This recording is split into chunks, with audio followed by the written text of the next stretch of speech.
নমস্কার, সকলে কেমন আছেন? আশা করি সকলে ভালোই আছেন। আজ আমি আপনাদেরকে বেসনের ঝুরি ভাজা করে দেখাবো। 4 কাপ বেসন,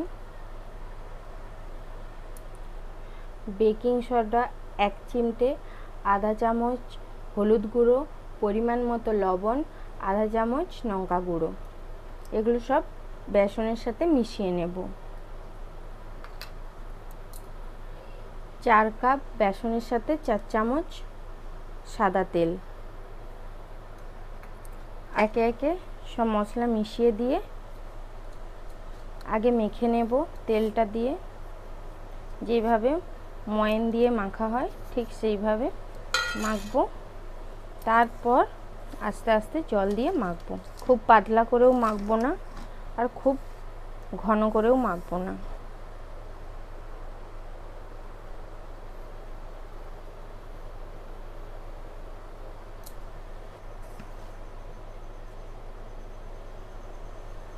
এবারে জল দিয়ে মেখে নেব। অল্প অল্প জল দিয়ে মাখতে হবে।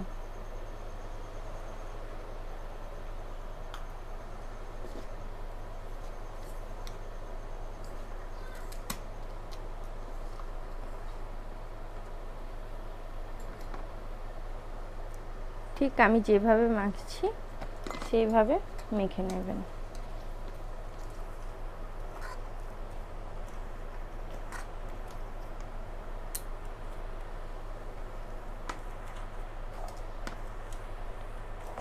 ভালো করে ফেটিয়ে নিতে হবে, তাতে মুচমুচে হবে ঝুরি ভাজাগুলো।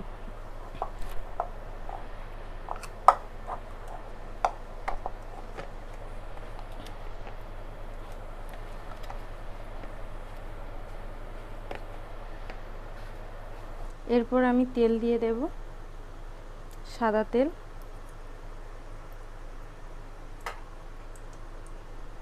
চিনে বাদামগুলো দিয়ে ভেজে নেব।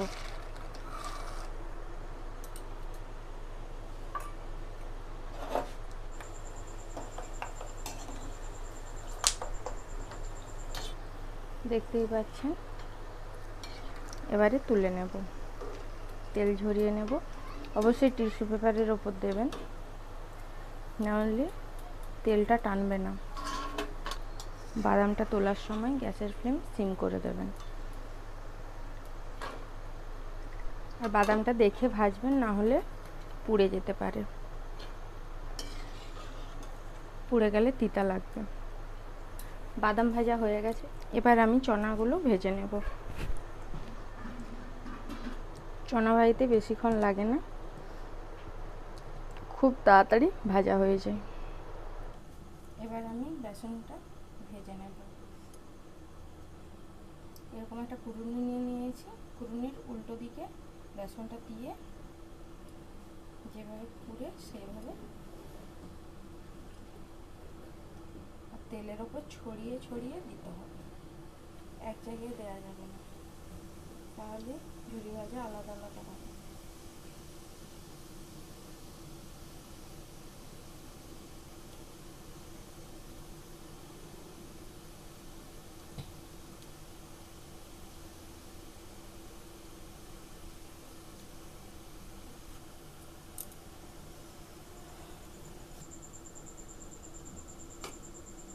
বেশিক্ষণ যাবে না ভাজতে, হালকা একটু লাল হয়ে আসলে তুলে নিতে হবে।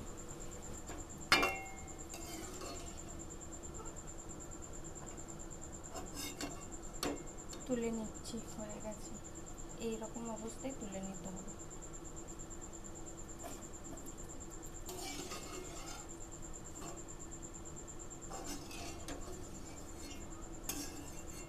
এইভাবে সব বেসনটা ভেজে নিই, সব চনাগুলো হয়ে যায়, তারপরে দেখাচ্ছি। এই যে এইরকম হয়েছে, দেখতে পাচ্ছেন কতটা মুচমুচে হয়েছে। ঠান্ডা হয়ে যাওয়ার পর আরও মুচমুচে হয়ে যাবে।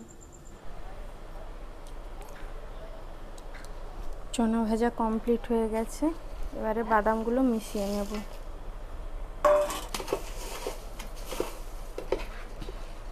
টিস্যু পেপারগুলো তুলে নেব।